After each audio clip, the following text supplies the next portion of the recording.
Mam Kouetio, le petit caillou.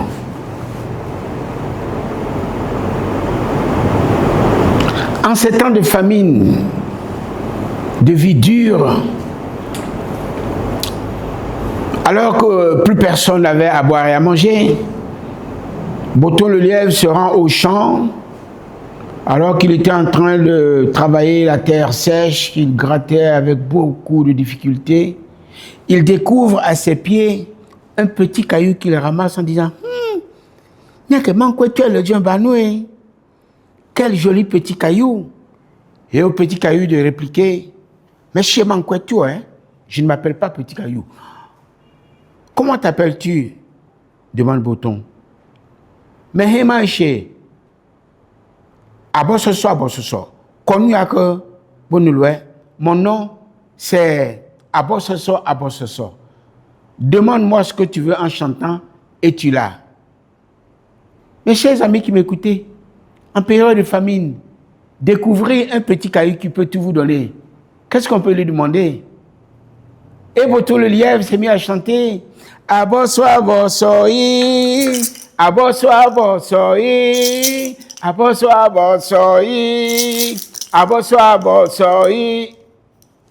Boton le lièvre chante Abosso. Il voit apparaître un gros plat de miam. Boton le lièvre se délecte. Et il mange une fois le ventre plein. Il prend le petit caillou, le met dans sa poche et rentre à la maison. Mais une fois arrivé à la maison, Boton le lièvre dit à sa femme, mais pas celle qui m'a consommé comme écho, moi maintenant, chérie, je suis très fatigué, ne frappe pas à ma porte, je vais me reposer. Et Boton le lièvre rentre dans sa case pour se reposer. À l'intérieur, qu'est-ce qu'il va faire? Abosso.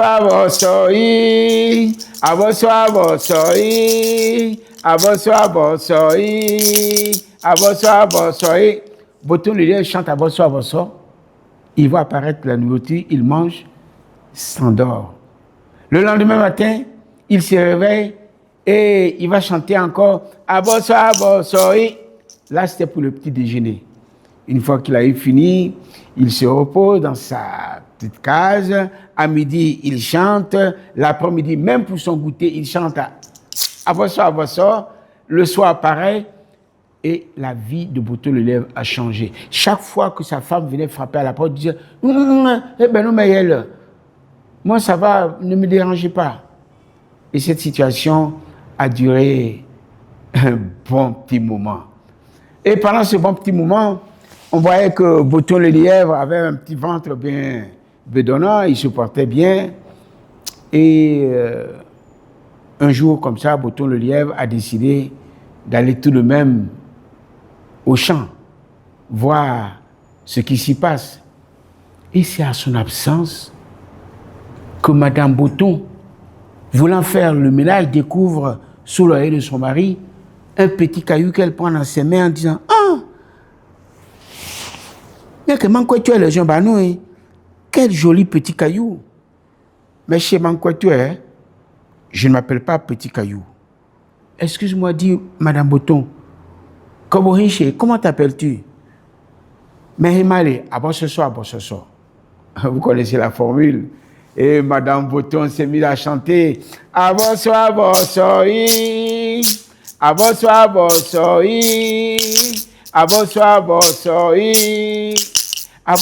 Madame Boton chante Abosso. Elle voit apparaître de la nourriture. Émerveillée, elle rechante encore Abosso.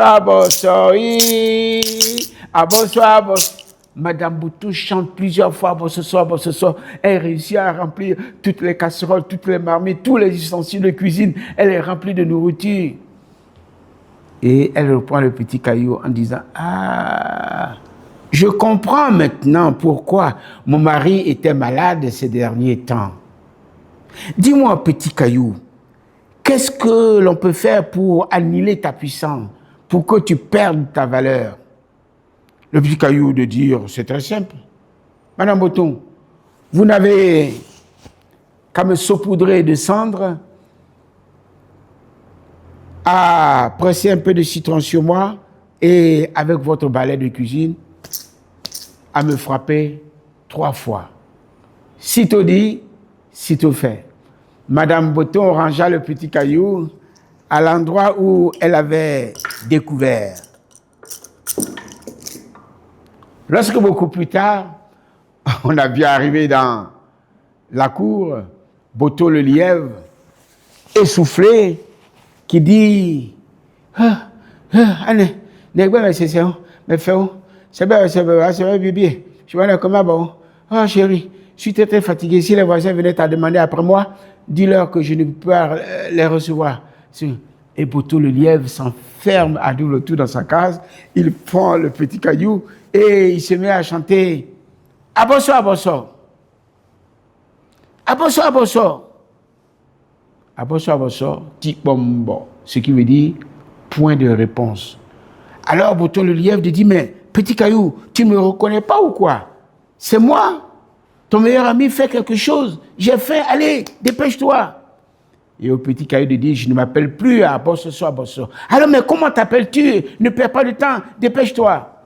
Le petit caillou de dire, je m'appelle Abobo, Abobo.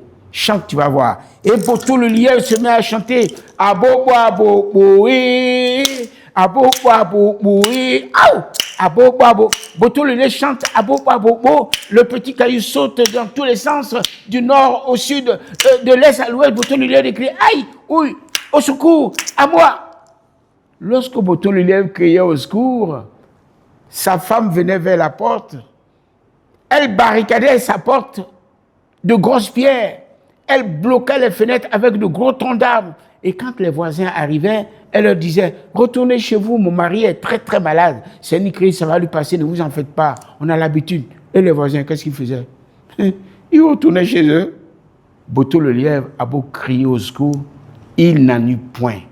Et comme personne ne venait à son secours, Boto le lièvre a réussi à s'enfuir dans cette case où il était enfermé à double tour.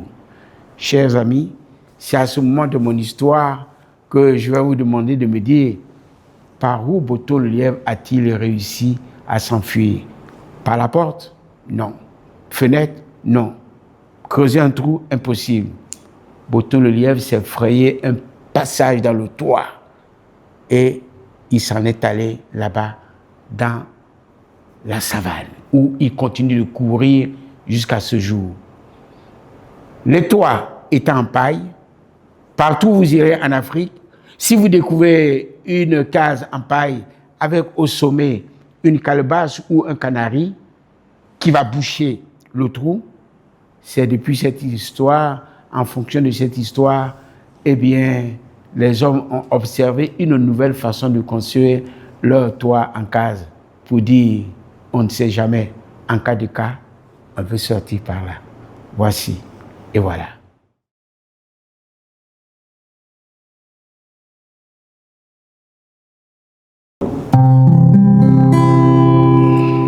Mais nous évitons à ce connu quelque chose pour les médicaux et fait mal et puis à cause.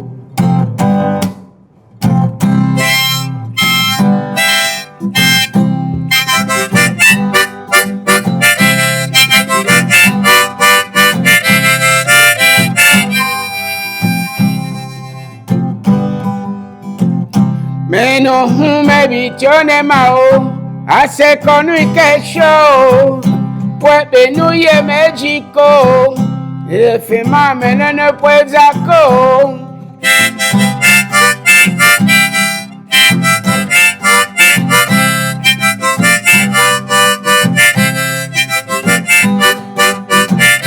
Je me souviens qu'à mon enfance, on me racontait des contes.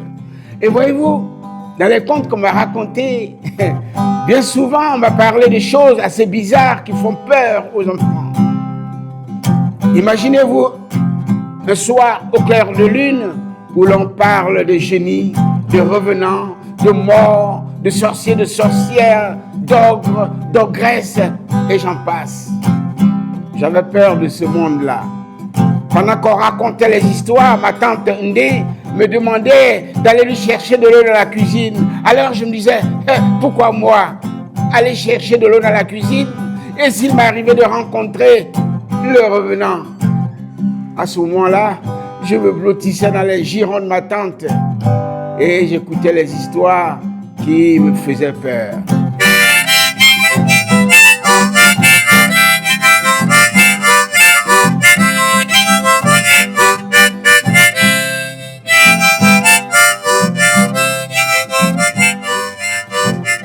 Aujourd'hui, devenu grand, je n'ai plus peur de ce monde-là. Alors si je n'ai plus peur, je vais vous raconter des histoires. Je vais vous raconter l'histoire du pays des éléphants. Il y a longtemps, très très longtemps, il y avait deux catégories d'éléphants dans ce pays-là. Les éléphants blancs et les éléphants noirs. Tout allait pour le meilleur du monde lorsqu'un jour, parmi les jours, on a vu un petit éléphant rentrer à la maison auprès de sa maman, pleurnichant. Maman, regarde ce que mon ami m'a fait. C'était un éléphanteau blanc qui se plaignait.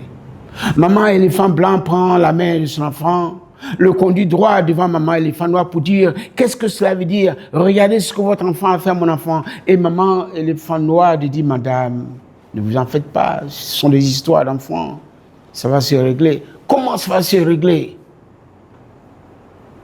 Vous savez, au pays des éléphants, lorsque on vous parle en faisant ce mouvement du revers de la main, c'est de l'impolitesse.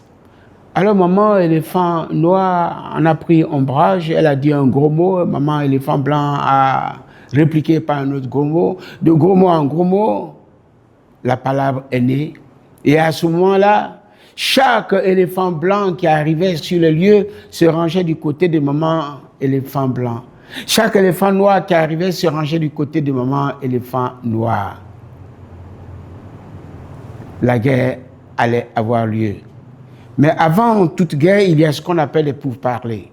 Alors tous les éléphants noirs se sont rassemblés à la rivière sacrée du village pour décider de savoir s'il fallait la faire cette guerre ou pas. Il y avait des éléphants noirs qui disaient, bien sûr, il faut la faire, il faut se défendre, on y va, à l'assaut, on attaque. Pendant ce temps, tous les éléphants blancs s'étaient rassemblés au cimetière du village pour essayer, eux aussi, de discuter.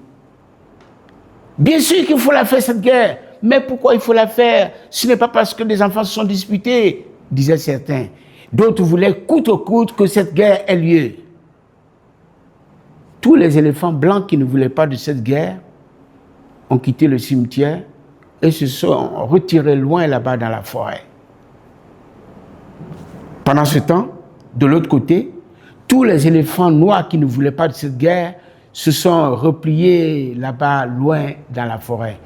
C'est ainsi que, sur la place du village, tous les éléphants blancs et noirs qui voulaient de cette guerre l'ont bel et bien eu. Croyez-moi, ça a été l'une des plus grandes guerres du monde.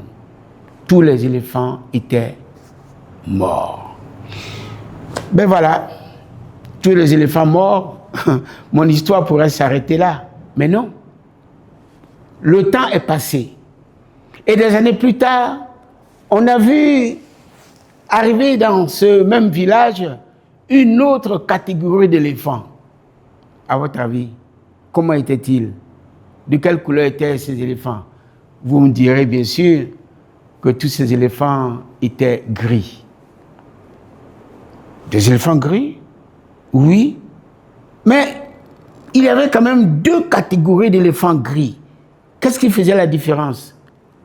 En effet, il y avait des éléphants gris aux petites oreilles, des éléphants gris aux grandes oreilles.